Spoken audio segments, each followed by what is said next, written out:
The mind is a labyrinth, and here we see the collected mind of all mankind. Ascend the ladders of the stacks. Let thy soul light the passage of the maze, to find what all do seek, the golden fruit from all these ages. There are secrets hiding in these pages.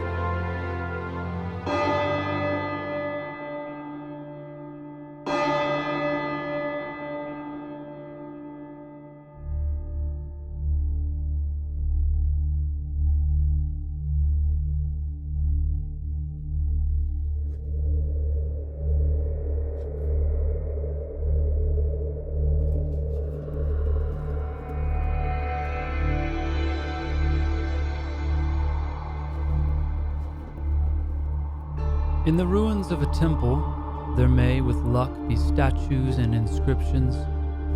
In a private house, such odds and ends as the last inhabitants did not trouble to carry off. But if you go into a museum and look at the antiquities collected there, you can be sure that the vast bulk of them were found not in buildings, but in graves. All over the world, and at most periods in the history of each part of it, a belief in some kind of life after death has induced man to place in the graves of his dead things which may minister to the needs of another world. Conversely, from the fact that a grave contains such objects, we can deduce that there prevailed a belief in a future life. I'm not speaking of such very personal things as decency would naturally leave to the corpse. The pin that fastens cloak, the ring on the finger, the amulet worn in life about the neck, nor again of such things as might be considered mere offerings to the memory of the dead. The sword by the warrior's hand, the toy with which the child played, and none other must play. The wreaths of flowers which are our modern expression of sad respect. Grave furniture, to use an archaeological phrase, is something far more definite than this, and answers to far more definite ideas. The Greek placed on the dead man's mouth a coin to pay Charon his fare for ferrying him across the river of death. The Egyptian might take with him a copy of the Book of the Dead to prompt his memory so that he might give the right answers to the gods or demons who held the gates of the underworld, cross-examining all who would pass through.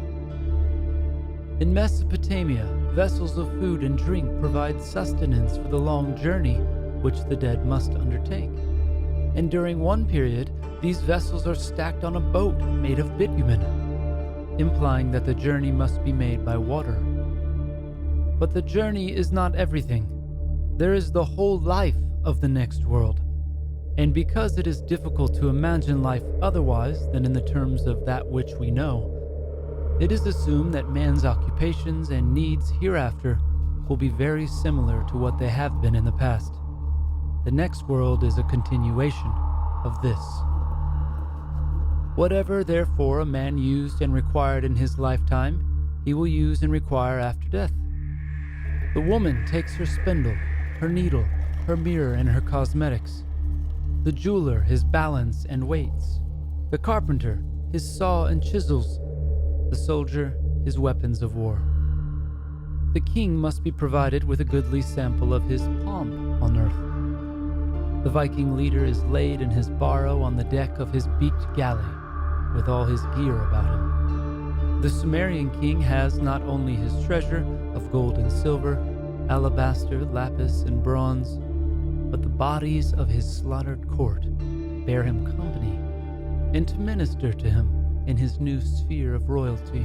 We are with you, my king. The pharaoh, in the rock-hewn labyrinth of his tomb, had such provision for his splendor that the grave of Tutankhamun, one of the most insignificant of Egypt's rulers, found intact, has astonished the whole world with its riches. It is not surprising, then, that the archaeologist derives most of his material from the cemeteries of the old world, and that what he there finds illustrates not only the beliefs and burial customs of the past, but also its everyday life. Yet it must not be supposed that such a wealth of objects and information is easy to come by, that it lies in the ground just waiting for the open sesame of the spade. Only too often, the excavation of an ancient cemetery is a most disappointing task. Legend says that when St. Patrick landed in Ireland, one of the natives showed him a round-topped tumulus or mound and explained that inside it was the body of a king lying on gold, heaped half a spear's length high. The saint promptly dug into the grave and found the gold, and in gratitude transferred from purgatory to paradise the soul of the old pagan who had thus provided funds for the propagation of the faith. The fact that so much gold was buried in the tomb could not have been hid and would not be forgotten.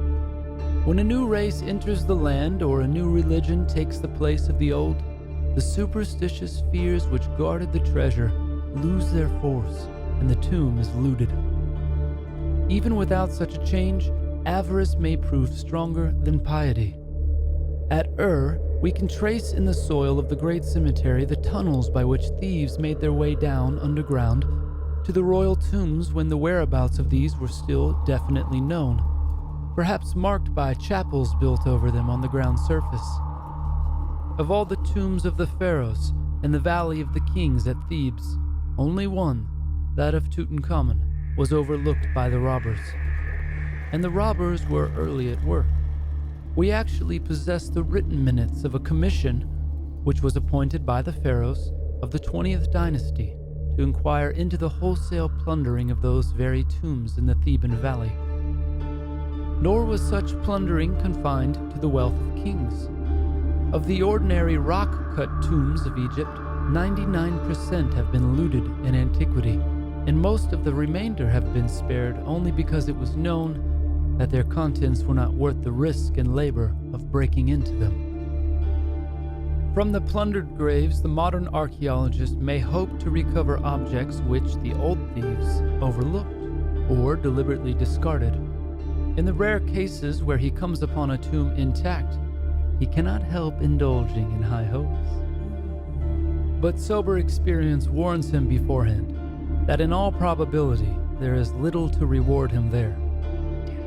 At a place called Karanog in South Egypt, I excavated a large cemetery dating to the beginning of the Christian era and secured a wonderful collection of objects belonging to the then scarcely known Meroitic civilization. But amongst them all, not one thing in precious metal. The graves were chamber tombs cut in the firm Nile mud, with a sloped passage leading down to the doorway. In nearly every case, the brick wall that blocked the door was intact, but in the back of the grave there had been a pit, down which libations for the dead were poured, and the robbers had simply got into the pit and burrowed a hole through into the chamber, a hole perhaps only big enough for a man to put his arm through. But that small hole was enough. The thief knew exactly where each object of intrinsic value had been placed. We, entering by the door, would find everything apparently undisturbed. The painted clay vases, the bronze bowls, the glass bottles, and toilet box of wood inlaid with ivory were all in their places, the bodies stretched out orderly and in peace. Then one would see, beyond the head, the jagged hole in the wall of gray mud. 2 or 3 fallen beads by the neck would show how the string had been snapped and the necklace snatched away, looted. The right arm might have been bent up and back and a finger torn off for the sake of a gold ring. And if there had been any other objects of precious metal, and its place then would surely have been near the head, it too had gone and left no trace. All the thefts had been committed by men who knew precisely what and where their booty was, and one can imagine that the sexton of the graveyard took careful notes of every funeral and made a very handsome profit on his inside information. On the whole, therefore, whether it be a question of the Bronze Age tumuli of the British Isles, of Egypt's rock-cut shaft and gallery tombs, of the earth graves of Mesopotamia, or the beehive tombs of Mycenaean Greece, The archaeologist must content himself with the leadings of older and less scientific plunderers, and will rarely find the treasure house untouched.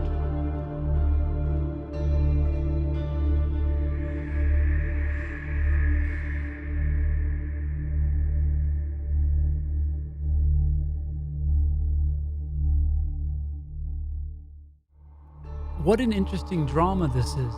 The dead king buried with his murdered servants.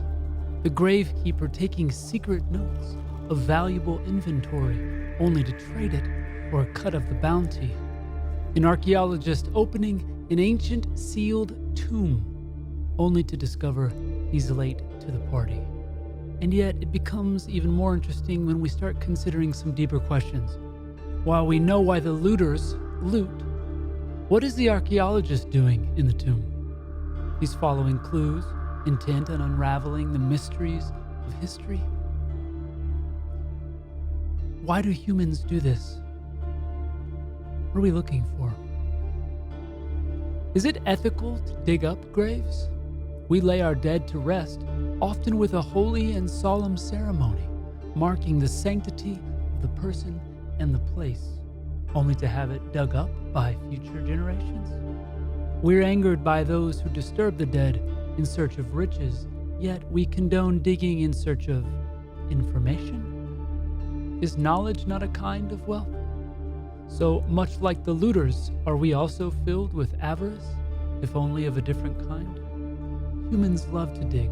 We dig as children, in our backyard, at the beach. We're always looking for something. We dig so much that many of us can remember coming across something in the ground, something that piqued our senses. We had discovered something forgotten. Who did it belong to? What is its worth? When I was a small boy, I remember unearthing one of those troll toys with the wild and colorful hair. In place of its eyes were tiny gemstones that I can still see sparkling. I truly thought I had discovered a magical amulet. Maybe I had. Do you think that discovery had any influence on who I am today? Another time, my father took me to a Revolutionary War battlefield, and as he talked with his friend, I wandered off. Walking on the side of the river, my eyes were searching. If only I could discover an old musket ball, or a musket itself. Eventually, I pulled a piece of wood out of the shoreline, swearing to my father it was an old musket. Surely it belonged to George Washington himself. This whole segment, Secrets from the Stacks, is an act of digging up things that have passed away, reading, researching, following our interests, sifting through clues, searching and discovering forgotten things of value. Treasure hunters are we. Tell me, what do you think of grave digging? Surely desecrating a burial site is not ideal. But our museums would be empty had we not been digging all these years. How much would we truly know of our past? Finally, do you think our own graves will be dug up? And if so, what type of grave furniture will they find in our tombs? Lots of questions, I know. I'd love to read some of your thoughts in the comments section. And after you finish with that, why don't you spend some time getting lost in your own local library stacks? I recommend a college library if you have one. Inhale the smell of old books. Skip merrily through the labyrinth. Dig for insights. Kindle your flame. I insist.